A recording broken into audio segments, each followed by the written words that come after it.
시청자 여러분 안녕하십니까? 내년 4월 총선 전까지 전국의 최대 변수는 보수 통합과 그리고 한국당의 개혁이라고 할 수 있습니다. 이 중에서도 보수 통합은 산 넘어 산 첩첩산중입니다. 중요한 변수가 너무 많습니다. 제가 옆에 정리를 해놨습니다만은 이현주 의원이 신당을 만들겠다고 나섰습니다.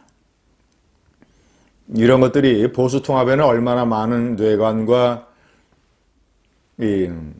장애물과 또는 건너야 되는 변수가 있을 것인가 잘 보여주고 있습니다.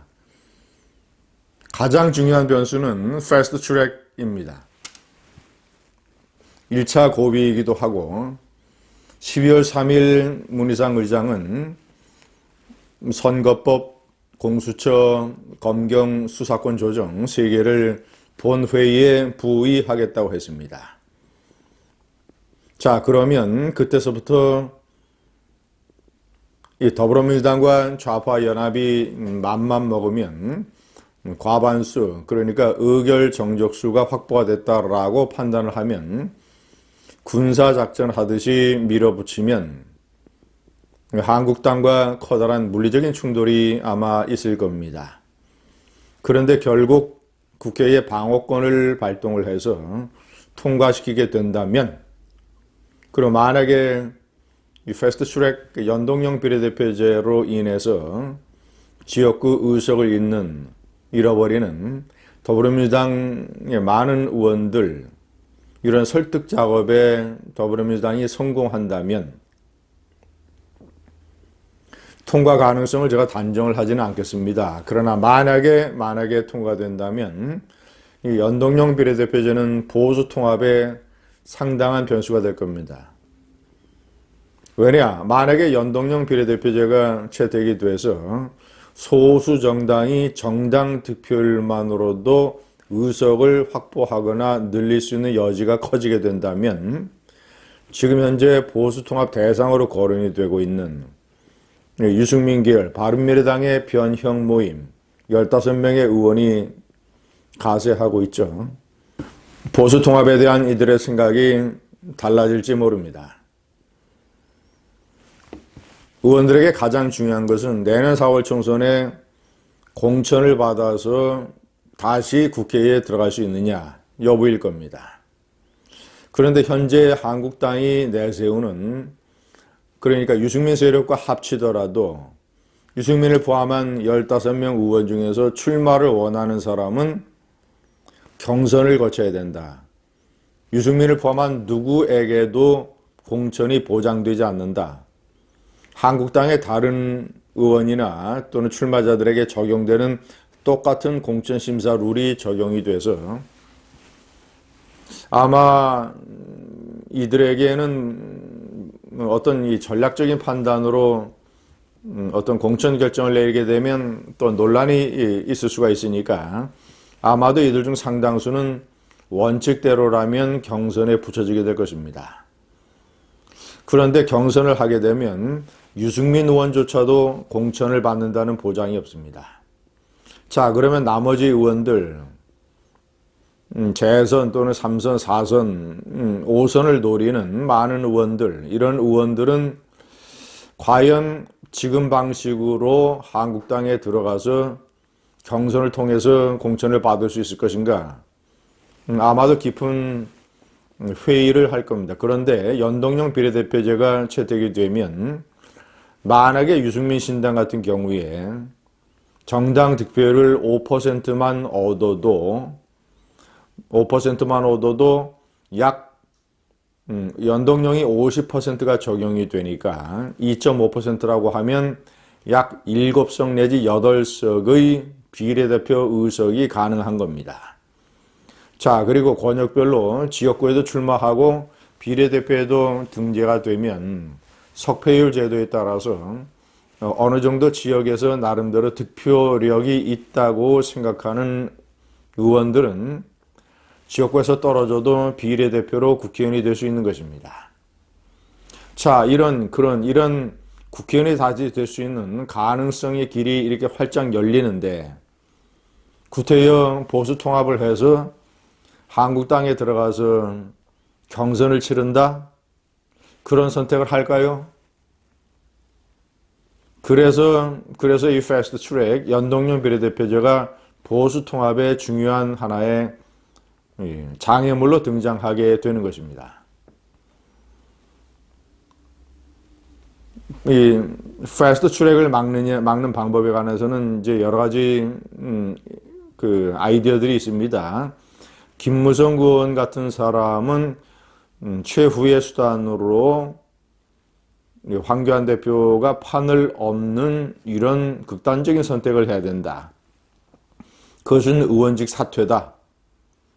이런 의원직 사퇴라는 카드를 거론하기도 합니다. 그런데 그것은 많은 또 현실적인 장애가 있습니다. 왜냐?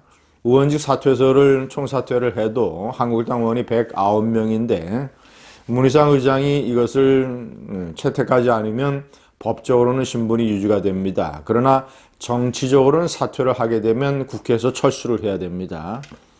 그럴 경우에 이 막무가내 정권이 한국당 의원들을 배제하고 그냥 연동형 비례대표제를 표결을 해버리는 그런 식의 자기네들 지지자의 어떤 이 공고한 단합을 믿고 그런 선택을 할 가능성도 전혀 배제할 수는 없습니다. 노무현 탄핵, 2004년 노무현 탄핵 때 열린우리당 의원들이 탄핵 표결을 6탄으로 저지하려고 했던 것. 그래서 그것이 직후에 있었던 총선에서 커다란 플러스와 이런 것이 돼서 총선에서 승리할 수 있었던 것. 한국당도 아마도 그런 전략을 채택하게 될지 모르겠습니다. 두 번째 주요 변수는 보수 신당입니다. 유승민 당이 과연 어느 정도나 빨리 어떤 식으로 형태를 갖추게 될 것인가. 그리고 그 당에 예를 들자면 권은희, 유이동 이런 추진단장 공동대표를 맡고 있는 이 의원들은 보수 통합은 없다. 한국당과의 통합은 없다라고 이미 선언을 해놨습니다. 자, 이현주 신당도 마찬가지입니다. 이현주 신당 같은 것이 생기게 되면 지금 저 보수 통합을 해서 보수표의 우파표의 분열을 막자는 얘기인데 이현주 신당의 규모가 얼마나 될지 모르지만 역시 또 소수 정당으로 등장을 해서 출마자들을 내서 이 우파의 표를 가지고 가게 된다면 이것도 중요한 하나의 변수가 됩니다.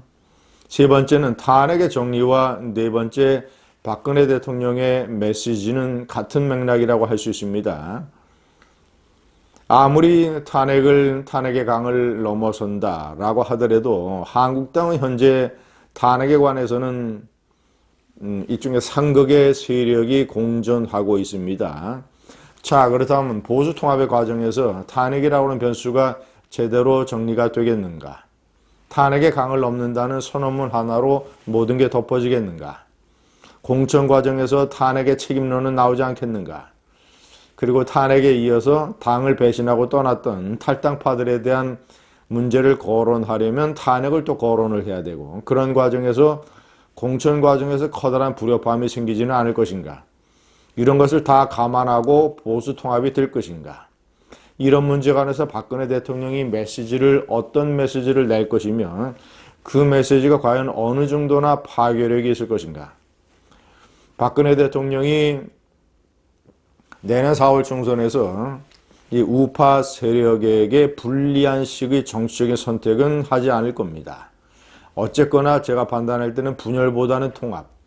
자, 그러면 어떤 것을 중심으로 통합을 하게 될 것인가?